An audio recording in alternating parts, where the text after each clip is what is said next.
A freelance journalist from Austria asked me if Israel has the right to exist. I want to make it clear to everyone watching here that this is a question exclusively for the Palestinian people, nobody else. And they should have been asked this question before creating a state of Israel in their country. It's called the United Nations seeking the democratic consent of the indigenous Palestinian people before taking a chunk of their country to create another country. Instead, the international community just brutally chased the Palestinian people from their own country in a violent ethnic cleansing campaign, a crime for which all the 38 countries responsible should apologize, starting especially with the UN Secretary General himself, apologizing on behalf of the organization that he leads today.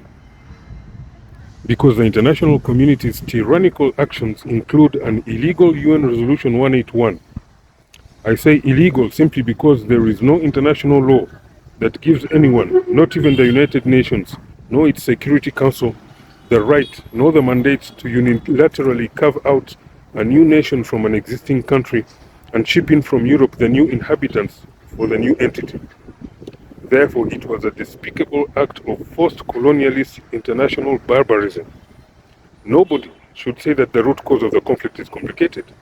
You don't need to be a specialist in conflict resolution or in international law or in indigenous rights to understand that this inappropriate behavior of international bullying is exactly the problem. And it is what has led to all the death, blood, destruction, apartheid, racism, the discrimination, supremacism, bigotry, and human suffering that the Palestinian people have endured for the last 100 years to date. Period.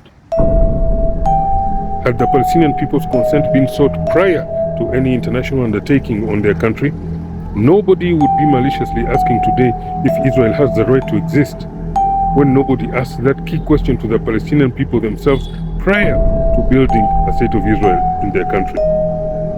Let me repeat this again. The United Nations and the 38 countries behind its Resolution 181 must all apologize to the Palestinian people for their act, and they must all also compensate the Palestinian people for the tragic consequences of their act. Thank you.